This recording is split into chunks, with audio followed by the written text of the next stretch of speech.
Friends அனைவருக்கும் வணக்கம். நம்மளோட மங்களம்ஸ் கிச்சனில் இன்றைக்கி ராகியில் இட்லி தோசை எப்படி பண்ணுறதுன்னு பார்க்க போகிறோம். ஸோ ஒரே மாவில் வந்து இட்லி தோசை ரெண்டுமே ப்ரிப்பேர் பண்ணலாம். ஸோ அதுக்கான அளவு நான் சொல்கிறேன்.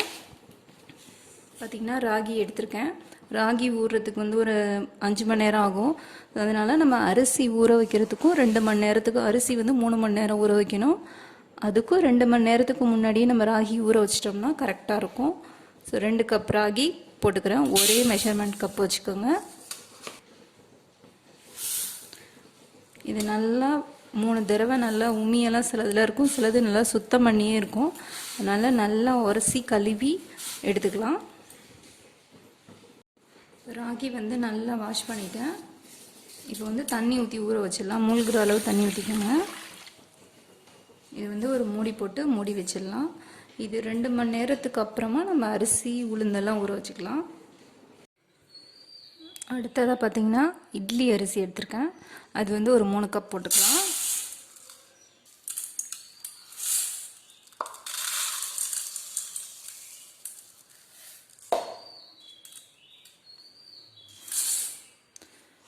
இப்போது இட்லி அரிசி வந்து 3 கப் போட்டிருக்கேன். இதையும் நல்லா கழுவிட்டு வந்துடலாம். அரிசி வந்து நல்லா கழுவியாச்சு. இதுவும் மூழ்கிற அளவு ஃபுல்லாக தண்ணி ஊற்றி வச்சிடலாம். ஒரு கப்பு உளுந்து கூட வெந்தயம் நான் ஊற வச்சுக்கிறேன். ஒரு 1/2 டீஸ்பூன் போட்டிருக்கேன். இதையும் நல்லா சேர்த்து கழுவிட்டு ஊற வச்சிடலாம். இப்போ உளுந்தையும் நல்லா வாஷ் பண்ணிவிட்டு நல்லா தண்ணி ஊற்றி வச்சிட்டோம். இப்போ இது எல்லாம் சேர்ந்து ஒரு 3 மணி நேரம் ஊறணும். இப்போது கேழ்வரகு நம்ம 2 மணி நேரத்துக்கு முன்னாடியே ஊற வச்ச கேழ்வரகு, இட்லி அரிசி, உளுந்து, ஸோ இது 3ஐயுமே நம்ம ஒரு 3 மணி நேரம் ஊற வச்சுட்டு அதுக்கப்புறமா கிரைண்டரில் போட்டு அரைச்சிக்கலாம். இப்போது எல்லாமே நமக்கு ஊறிடுச்சு.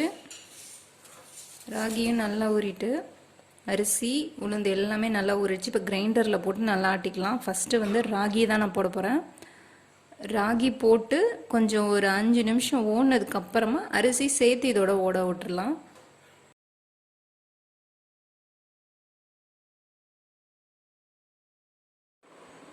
இப்போ மாவு பார்த்திங்கன்னா நல்லா மசிஞ்சிருச்சு. இட்லி பதத்துக்கு கொஞ்சம் கொரகொரப்பாக அரைக்கணும். இப்போது இதை தனியாக ஒரு பாத்திரத்தில் எடுத்து வச்சிடலாம். இப்போ உளுந்து பார்த்திங்கன்னா நான் அரைச்சிட்டேன். உளுந்து நல்லா மசிஞ்சிருச்சு.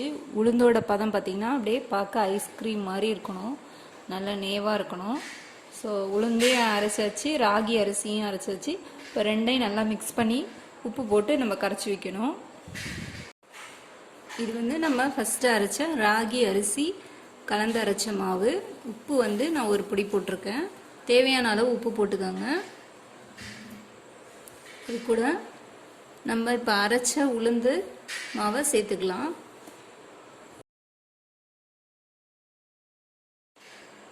இப்போ ராகி மாவு பார்த்திங்கன்னா கரெக்டாக மிக்ஸ் பண்ணி ரெடியாக வச்சாச்சு. இது வந்து 6லேருந்து 7 மணி நேரம் வரைக்கும் நல்லா புளிக்கணும். புளிச்சாதான் வந்து இட்லியும் நல்லாயிருக்கும், தோசையும் நல்லாயிருக்கும்.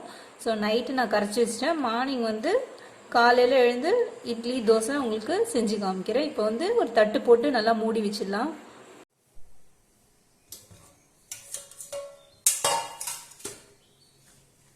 மாவு பாருங்கள் நல்லா புளிச்சு மேலே வந்துருச்சு.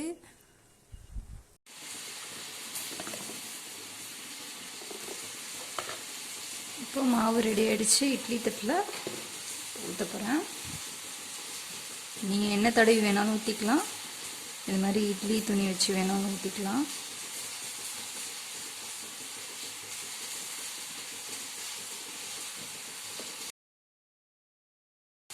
இதை மூடி வச்சு வேக வச்சிடலாம்.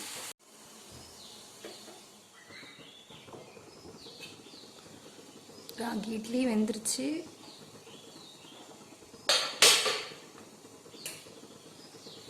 வெந்துருச்சான்னு பார்க்கலாம். ஸ்டிக்கில் ஒட்டலை. ஸோ நம்ம இட்லி வந்து ரெடி ஆகிடுச்சு. இது வந்து ஒரு பிளேட்டில் எடுத்துடலாம்.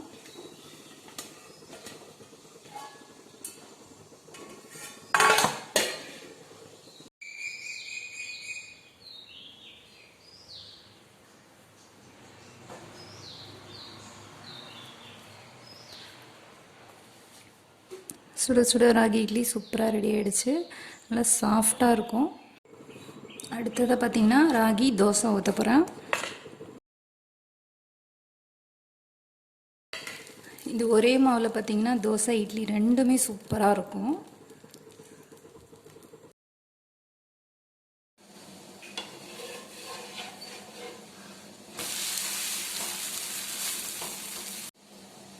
ராகி தோசை சூப்பராக ரெடி ஆகிடுச்சு.